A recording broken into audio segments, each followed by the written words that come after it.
ಆ, ಒಂದು ವಾರದ ಹಿಂದೆ ಜಿಲ್ಲಾ ಪಂಚಾಯಿತಿಯ ಮಾನ್ಯ ಮುಖ್ಯ ಕಾರ್ಯನಿರ್ವಹಣಾಧಿಕಾರಿಗಳು ನಮ್ಮ ಸಂಘಟನೆಯ ತಾಲೂಕು ಸಂಯೋಜಕರಾದಂಥ ಲಕ್ಷ್ಮಣ ಅಳಿಸಗರ್ ಅವರ ಕೆಲವು ವಿಷಯಗಳನ್ನು ಇಟ್ಟುಕೊಂಡು ಇವತ್ತು ಜಿಲ್ಲೆಯಲ್ಲಿ ಅದರ ಬಗ್ಗೆ ಪರಿಪೂರ್ಣ ಮಾಹಿತಿ ಇಲ್ಲದೇ ಪತ್ರಿಕೆಯಲ್ಲಿ ಪ್ರಕಟಣೆ ಆಗಿದ್ದನ್ನು ನಾವು ಖಂಡಿಸುವ ಮುಖಾಂತರ ಇವತ್ತು ಸ್ಪಷ್ಟೀಕರಣ ಕೊಡಲಿಕ್ಕೆ ನಮ್ಮ ಸಂಘಟನೆಯ ರಾಜ್ಯ ಮಹಿಳಾ ಸಂಘದ ಸಂಯೋಜಕರಾದಂಥ ಗಿರಿಜಾ ಮೇಡಮ್ ಅವರ ಒಂದು ನೇತೃತ್ವದಲ್ಲಿ ನಾವಿವತ್ತು ಒಂದು ಸ್ಪಷ್ಟೀಕರಣ ಕೊಡಲಿಕ್ಕೆ ಬಂದಿದ್ದೇವೆ.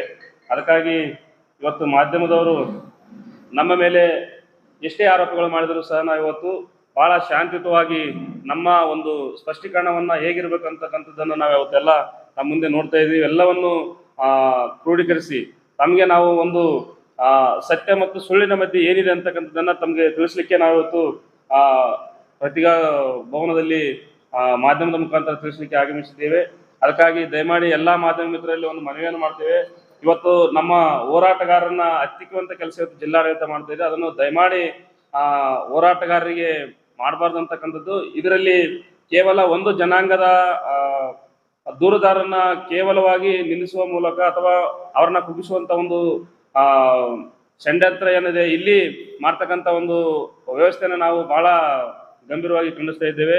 ಇವತ್ತು ಪ್ರತಿಯೊಂದು ಇಲಾಖೆಯಲ್ಲಿ ಕೂಡ ದೂರನ್ನು ಬರ್ತವೆ, ಆದರೆ ಯಾವುದೇ ಕಾರಣಕ್ಕೆ ಆ ದೂರಿನ ಬಗ್ಗೆ ಏನೈತೆ ಅಂತೇಳಿ ನಾವತ್ತು ಬೆನ್ನತ್ತಿರು ಕೂಡ ಮಾಡದಂತ ಪರಿಸ್ಥಿತಿ ಇಲ್ಲಿ ನಿರ್ಮಾಣ ಆಗಿದೆ. ಆದರೆ ಇವತ್ತು ಏಕೈಕಿ ಈ ಒಂದು ಕನ್ನಡಪ್ರಭದಲ್ಲಿ ಬರ್ತದೆ, 60 ಅರ್ಜಿಗಳಿಗೆ ಯಾವುದೇ ಉತ್ತರಗಳನ್ನ ನೀಡದೆ ನಮಗೆ ಸುಮ್ಮನೆ ಸುಳ್ಳು ಮಾಹಿತಿಯನ್ನು ಕೊಟ್ಟಿದ್ದಾರೆ ಅಂತೇಳಿ ಇವ್ರ ಮೇಲೆ 6,000 ಚಿಲ್ಲರು ದಂಡವನ್ನು ವಸೂಲಿ ಮಾಡುವಂತ ಒಂದು ಕೆಲಸ ಇವತ್ತು ಜಿಲ್ಲಾಡಳಿತ ಮಾಡಿದೆ. ಇದಕ್ಕೆ ನಾವು ಪ್ರತ್ಯೇಕವಾಗಿ ಇವತ್ತು ಇವೇನು 60 ಅರ್ಜಿಗಳನ್ನು ಏನು ಹೇಳ್ತಾ ಇದ್ದಾರೆ, ಇದು 60 ಅರ್ಜಿಗಳನ್ನು ಕೂಡ ಇವತ್ತು ಸಂಘಟನಾಕಾರರು ಯಾರು ಉಲ್ಲೇಖ ಹಾಕಿ ಬರ್ತಕ್ಕಂಥ ಕೆಲಸ ಕೂಡ ಯಾರು ಮಾಡೋದಿಲ್ಲ. ಇದು ಕೇವಲ ಒಂದು ಇಲಾಖೆಯ ಮಧ್ಯಸ್ಥಿಕೆಯಲ್ಲಿ ನಡೆದಂತ ಒಂದು ವ್ಯವಹಾರ ಇದೆ. ಅವರು ಸತತ 8 ವರ್ಷದಿಂದ ಸಮಾಜ ಕಲ್ಯಾಣ ಇಲಾಖೆಯಲ್ಲಿ ಕೆಲಸ ಮಾಡಿದಂತ ವ್ಯಕ್ತಿಗೆ ಹೇಳದೆ ಕೇಳದೆ ನೋಟಿಸ್ ಅನ್ನು ನೀಡದೆ ಕೂಡ ಅವರನ್ನ ಹೊರಗಾಕುವಂತ ಕೆಲಸ ಮಾಡ್ತಾರೆ. ಅವಾಗ ಅವರು ಹತಾಶರಾಗಿ ಮುಂದೆ ಏನ್ ಮಾಡ್ಬೇಕಂತ ತೋಚಿದ ಒಂದು ಸಂದರ್ಭದಲ್ಲಿ ಅವರು ಅನಿವಾರ್ಯವಾಗಿ ಒಂದು ಪತ್ರವ್ಯವಹಾರ ಮಾಡೋದಾಗಿರ್ಲಿ ಅಥವಾ ಆ ದೂರನ್ನು ಕೊಡೋದಾಗಿರ್ಲಿ ಮಾಡಿದಾಗ ಅವರನ್ನೇ ಇವತ್ತು ಗುರಿಯಾಗಿಸಿಕೊಂಡು ತಪ್ಪುದಾರ ಅಂತಕ್ಕಂಥದ್ದನ್ನ ಮಾಡ್ತಕ್ಕಂಥದ್ದು ಇದು ಜಿಲ್ಲಾಡಳಿತ ದೊಡ್ಡ ಖಂಡನೀಯ. ಹಾಗಾಗಿ ಇದೆಲ್ಲವೂ ಕೂಡ ನಾವು ತಮ್ಮ ಮುಂದೆ ಪ್ರಸ್ತುತಪಡಿಸ್ತೇವೆ ಮತ್ತು ತಮಗೊಂದು ಕಾಪಿಯನ್ನು ಕೊಡ್ತಾ ಇದ್ದೇವೆ. ಇವತ್ತು 60 ಅರ್ಜಿಗಳಿಗೆ ಕೂಡ ಒಂದೇ ಒಂದು ಕ್ರಮ ಕೂಡ ಆಗಿಲ್ಲ ಜಿಲ್ಲಾಡಳಿತದಿಂದ. ಆದ್ರೆ ಇವತ್ತು ನಮಗೆ ಸಮಯ ವ್ಯರ್ಥ ಮಾಡಿದ್ದಾರೆ ಮತ್ತು ಅಂತಕ್ಕಂಥ ಒಂದು ಉಲ್ಲೇಖವನ್ನು ಮಾಡೋದ್ರ ಮುಖಾಂತರ ಅವರಿಗೆ ನೋಟಿಸ್ ಅನ್ನು ಜಾರಿ ಮಾಡ್ತಾರೆ. ಆದ್ರೆ ಇವತ್ತು ಸಾವಿರಾರು ಅರ್ಜಿಗಳು ಬರ್ತವೆ ಅಂತಂದ್ರೆ ಅದಕ್ಕೆ ಒಂದು ಜಿಲ್ಲಾಡಳಿತ ಕ್ರಮ ಕೈಗೊಳ್ಬೇಕಾಗಿತ್ತು. ಅದು ಯಾಕೆ ಮಾಡಲಿಲ್ಲ ಅಂತಕ್ಕಂಥದ್ದನ್ನ ನಾವು ಇವತ್ತು ಪ್ರಶ್ನೆ ಮಾಡ್ಬೇಕಾಗ್ತದೆ. ಇವತ್ತು ಮಾನವ ಹಕ್ಕು ಉಲ್ಲಂಘನೆ ಆಗಿದೆ ಇಲ್ಲಿ ಒಂದ್ ಕಡೆ ನೋಡ್ಬೇಕಾದ್ರೆ. ಯಾಕಂತಂದ್ರೆ ನಮಗೆ ವಾಕ್ ಸ್ವಾತಂತ್ರ್ಯ ಇದೆ, ನಾವ್ ಏನಾದ್ರು ಕೂಡ ಕೇಳ್ಬೋದು. ಯಾಕಂದ್ರೆ ಇವತ್ತು ಸರ್ಕಾರಕ್ಕೂ ಕೇಳ್ಬೋದು, ಇರ್ತಕ್ಕಂಥ ಅಧಿಕಾರಿಗಳಿಗೂ ಕೇಳ್ಬೋದು, ಆಡಳಿತ ವರ್ಗಕ್ಕೂ ನಾವು ಕೇಳ್ಬೇಕಾಗ್ತದೆ. ಯಾಕಂದ್ರೆ ವಾಕ್ ಸ್ವಾತಂತ್ರ್ಯ ಎಲ್ಲರಿಗೂ ಕೊಟ್ಟಿರ್ತಕ್ಕಂಥ ಒಂದು ಸಂವಿಧಾನಬದ್ಧ ಹಕ್ಕದು. ಅದನ್ನ ಇವತ್ತು ಕುಂದಿಸುವಂತ ಕೆಲಸ ಮಾಡ್ತಾರೆ. ಅದಕ್ಕೆ ನಾವು ಸಹಿಸೋದಿಲ್ಲ ಅಂತೇಳಿ ಇವತ್ತು ಪ್ರೆಸ್ ಮೀಟ್ ಅನ್ನು ಮಾಡ್ತಾ ಇದ್ದೇವೆ. ಅದರ ನಮ್ಮ ಈ ದಲಿತ ಸಂಘರ್ಷ ಸಮಿತಿಯ ಮುಖ್ಯ ನಮ್ಮ ತಾಲೂಕು ಸಂಚಾಲಕರಾದ ಲಕ್ಷ್ಮಣರವರ ದೂರಿನನ್ವಯ ನಾವು ನಮ್ಮ ಸಂಸ್ಥಾಪಕರ ಆದೇಶದ ಮೇರೆಗೆ ಇಲ್ಲಿಗೆ ಬಂದಿದ್ದೀವಿ. ಇಲ್ಲಿ ಇವರು ಹೇಳ್ತಾರೆ 60 ಬಾರಿ ದೂರನ್ನ ನೀಡಿ ವಾಪಸ್ ಪಡೆದಿದ್ದಾರೆ ಅಂತ ಇದೆ. ಇಷ್ಟು ದೂರುಗಳಿಗೂ ಸಾಕ್ಷಿ ನೀವೇ ನೋಡ್ತಾ ಇದ್ದೀರಿ.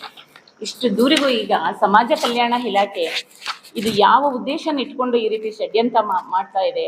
ಸಂಘಟನೆಯಲ್ಲಿ ಹೋರಾಟಗಾರರು ಅನ್ನೋ ಉದ್ದೇಶಕ್ಕೆ ಇವರ ಮೇಲೆ ಈ ರೀತಿ ದೌರ್ಜನ್ಯ ಮಾಡ್ತಾ ಇದೆಯಾ ಅಥವಾ ನಿರ್ಲಕ್ಷ್ಯ ಮಾಡ್ತಾ ಇದೆಯಾ?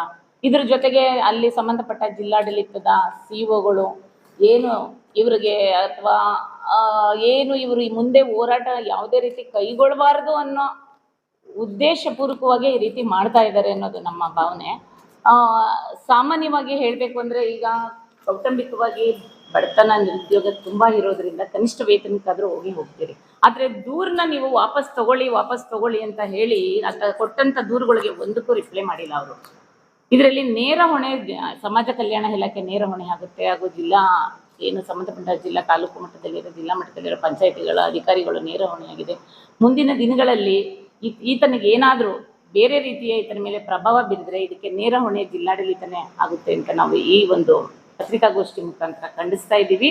ಆತನಿಗೆ ನ್ಯಾಯ ಸಿಗಲಿಲ್ಲ ಅಂದರೆ ನಾವು ಪ್ರತಿ ಎಲ್ಲಾ ಜಿಲ್ಲಾ ಕೇಂದ್ರಗಳಲ್ಲೂ ಇದನ್ನ ಉಗ್ರ ಹೋರಾಟ ಮಾಡ್ತೀವಿ ಅಂತ ಈ ಮೂಲಕ ನಾವು ಎಚ್ಚರಿಕೆ ಕೊಡ್ತಾ ಇದ್ದೀವಿ. ಆದಷ್ಟು ಸಮಾಜ ಕಲ್ಯಾಣದ ಅಧಿಕಾರಿಗಳು, ಜಿಲ್ಲಾಡಳಿತ ಯಾರು ಮುಖ್ಯ ಅಧಿಕಾರಿಗಳು ಇದ್ದಾರೆ, ಈತನ ಸಮಸ್ಯೆಗಳನ್ನ ಗಮನಕ್ಕೆ ಏನನ್ನು ನಾವು ಗಮನಕ್ಕೆ ಬರ್ದೇನೆ ಅವನಿಗೆ ನೋಟಿಸ್ ನೋಡಿರೋದು ಬಹಳ ಖಂಡನೀಯ ಆಗಿದೆ. ಹಾಗಾಗಿ ದಯವಿಟ್ಟು ಮಾಧ್ಯಮ ಮಿತ್ರರು ಇದಕ್ಕೆ ತಕ್ಕ ಉತ್ತರ ನೀಡಬೇಕು ಅನ್ನೋದು ತಮ್ಮಲ್ಲಿ ಮನವಿ.